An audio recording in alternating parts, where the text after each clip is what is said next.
One of the highlights of Star Wars Celebration in Chicago was the Season 2 sneak peek of Star Wars Resistance. We were there for the whole thing, and even had a special moment with Kazuda Xiono afterwards. Ooh. It's time for Resistance Recap. We have a mission for you. But I was going into Toshi Station to pick up some power converters. How do we blow it up? There's always a way to do that. Droid, please. Light it up. Light it up. That may be the last time I have to say light it up on the show. Kaz? Huh? Where was Kaz? No, we'll do that. I didn't say... Why do you say... So He's gonna fill me in. Samuel the Hutt is upset because... I am. He expected us to have a new bumper. But we just got back at 3 a.m. on Tuesday morning, and I went to work, and I've worked every day since, and I haven't created the new bumper for Resistance Recap. That's why I was just saying that will be the last time that you'll probably hear me say, light it up on the bumper. Because next week, it will sound very different. So should we just go ahead and let all the listeners... No. Don't spoil it. No, I want to play it, and then we're going to edit it over the track. Can we just say how proud we are of Sam for saying the name right this time? Which name did he say right? Kazuda Xiono. Kazuda Xiono. Let's listen to let's see if Kaz has anything to say about Tatooine Sons. I got reached out at Star Wars Celebration by Tatooine Sons. And I don't know if you guys know who this is, but my name is Kaz. And I'm a big fan of their show. So if you guys could, check them out.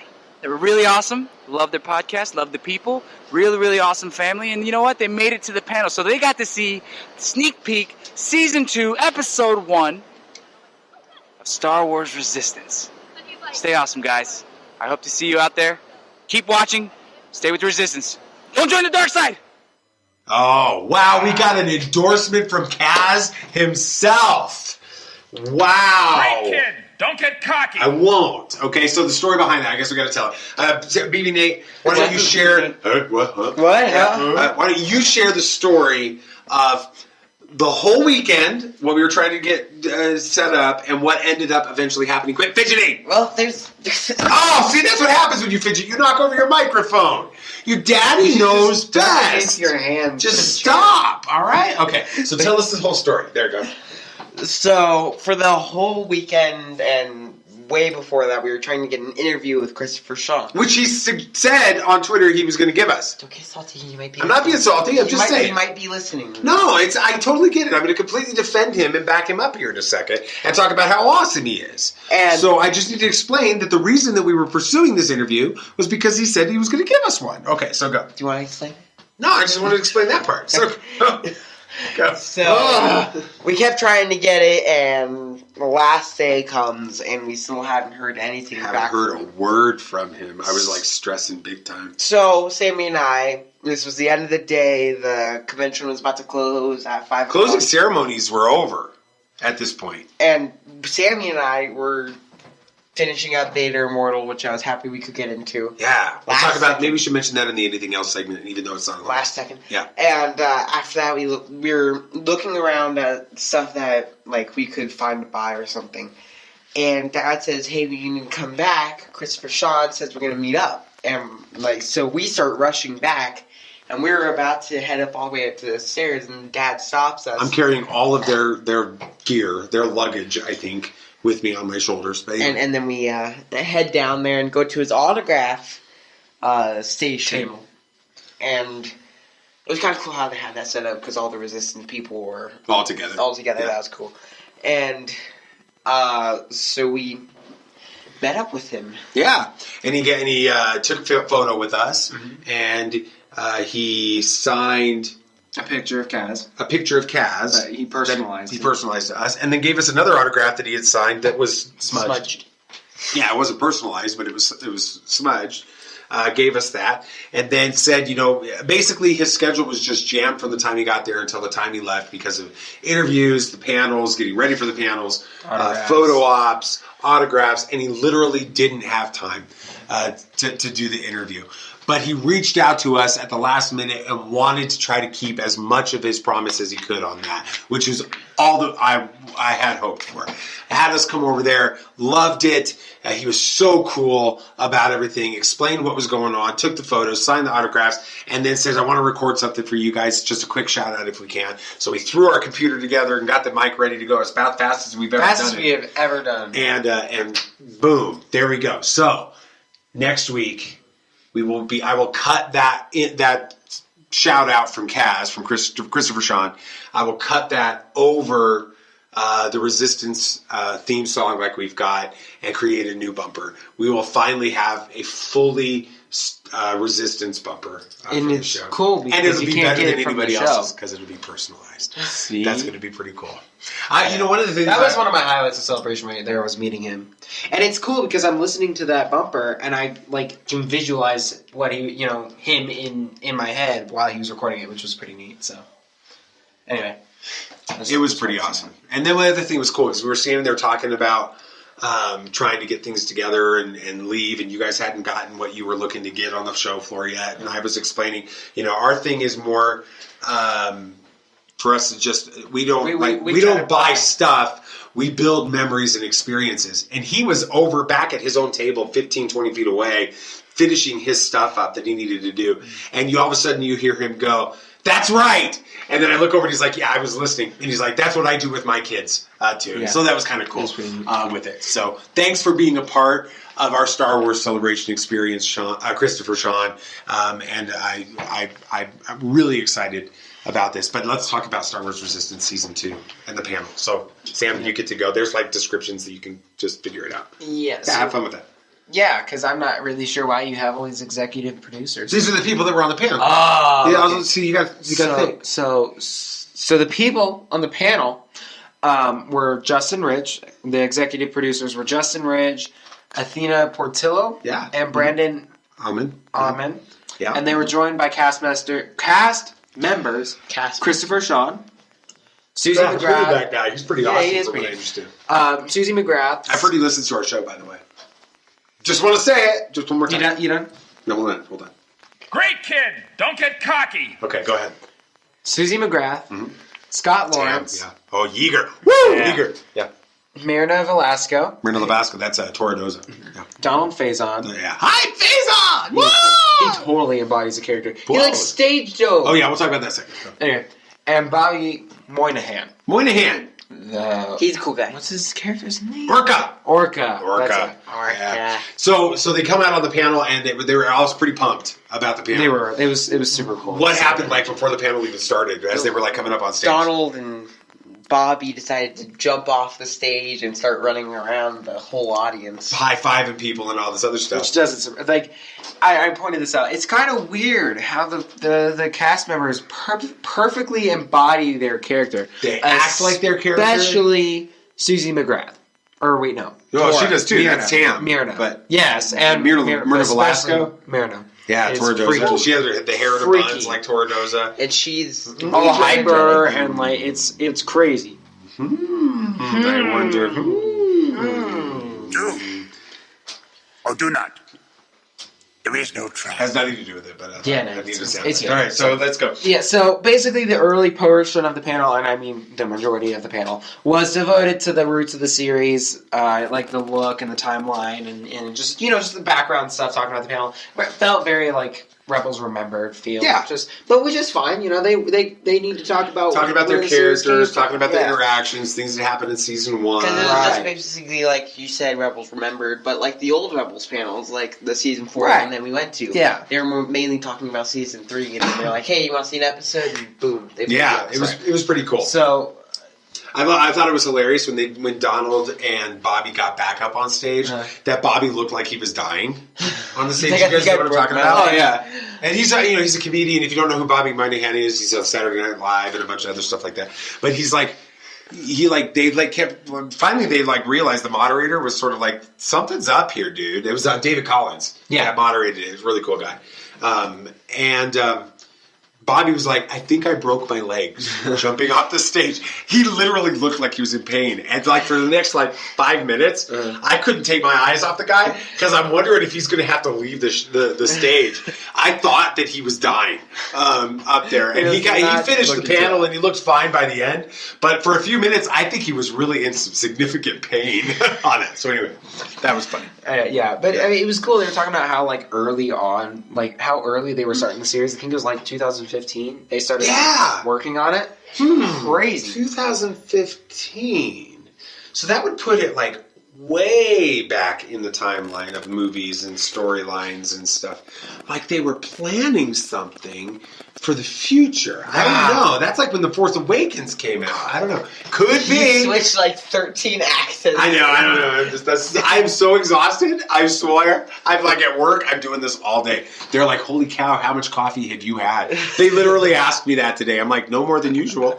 And they're like, what is wrong with you? I was singing songs. I played the Barney song over the music thing. It was unreal today. I was like, forget it. I'm going to have fun. Sung your rendition of the Barney song. No, I'm not allowed to sing that. It's not family friendly. I mean, they have curse words in it, but it's pretty violent. So. I saw this meme.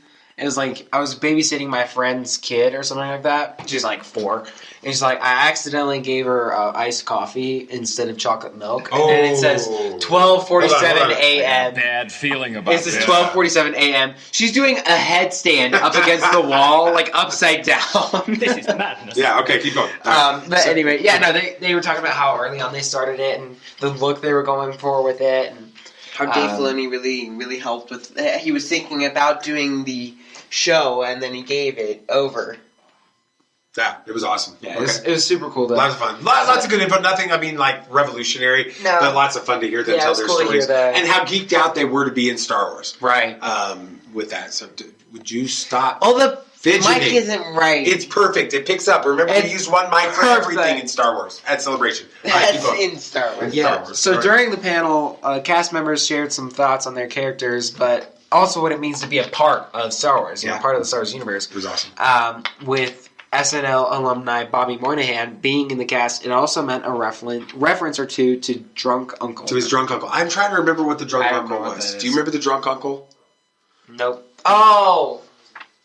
Well, they were talking about how, what would Orca, if he had a drunk uncle, what would he say or something like that? Okay. I don't know. We don't get it. It was cool. It was over cool our head.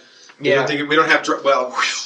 Never mind. We're not going to talk about drunk uncles now. Okay.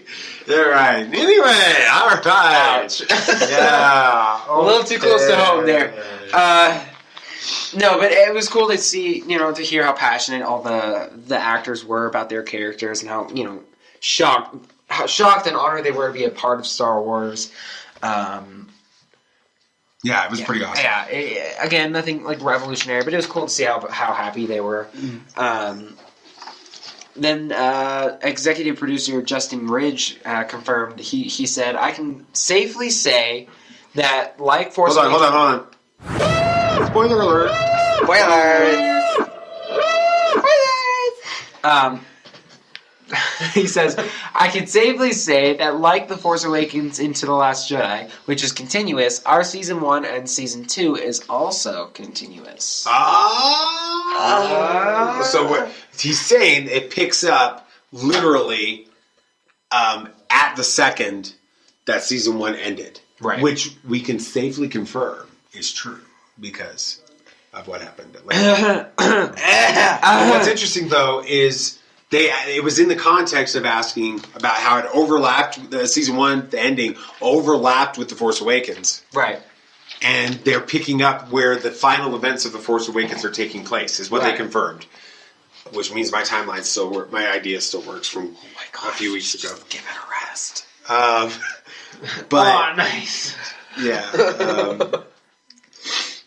Sorry, did I snot? Okay. I've still got the Kron crud. I just need to pull a drip. Not go down on this mustache.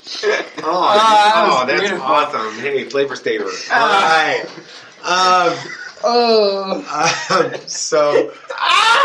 Okay. So what that means is that the events of season 2 are going to overlap with the events of The Last Jedi. Right. So we could still see, this is the key, all right? Come on. Get ready for it.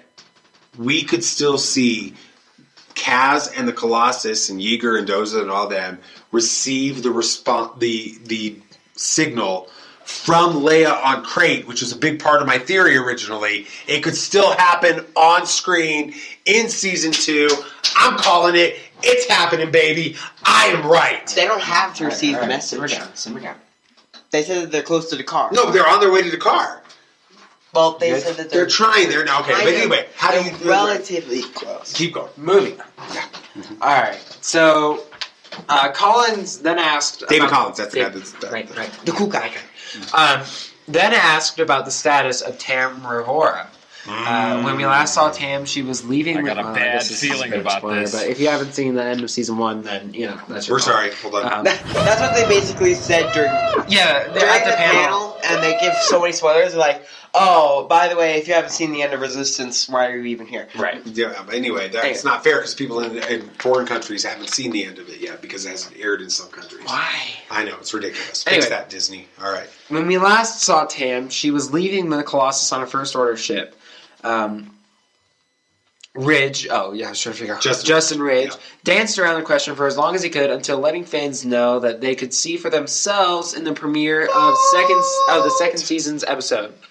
To say that everyone was applauding and on their feet wouldn't be an understatement because the Galaxy stage, the largest outside of the celebration stage, was roaring. It was nuts. The place went Because ballistic. the first 45 minutes of the panel was them talking about season 1.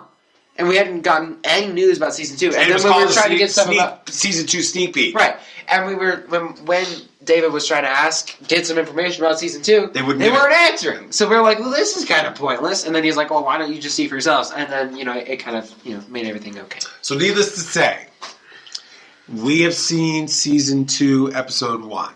Yes. And in the interest of you guys who haven't, which the majority of you have not seen this, probably. we are not going to break down this episode until it airs on TV. Okay? We will. So you can watch it again first. I guess we're going to watch it. Even though it may burn us on the inside. But without spoiling anything, start with you, BB Nate. Give your feedback on whether or not you enjoyed that episode and if it's good. I really enjoyed the episode, and B, they really make droids terrifying. Oh my gosh!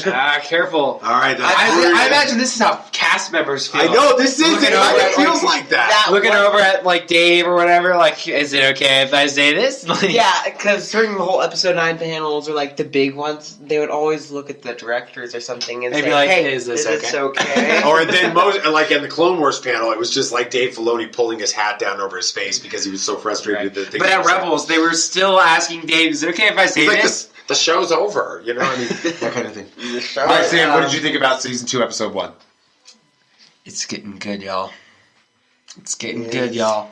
Y'all, if you have not watched Star Wars Resistance season 1, go watch it right now. And in the interest pause of this podcast, just as a joke. Okay, what is gatekeeping? Gatekeeping. Okay, so gatekeeping is something that's happening all over Star Wars fandom. We're I've been a fan since the original trilogy and since 1977. I saw it in the theaters. Blah blah blah. And I'm a true fan. Or if you don't like it, you're not a true fan. So what does that have to do with gatekeeping? That's the term for saying I'm more of a fan than you, or you can't be a fan because you only guarding came into the gate. Yeah, you guys, you can't say you're a real fan if you've only come in since the Disney era, or that kind of thing. You know what I'm saying? Okay. And so it's always a joke whenever we say it. No, anyone can be a Star Wars fan, even if this is the first thing you saw was an episode of Star Wars Resistance. You're still a Star Wars fan. That's true. Like we were saying, it was such a kid's show, and even on the panel, they said it got much darker. Yeah, they did. The further it went, but in the majority of everyone at the thing were adults. But. My joke is this: if you don't start season 1 Star Wars Resistance, then you can't call yourself a true fan. So I'm just kidding, but watch the stinking show. All right, is that pretty much it? Yeah, we cover everything.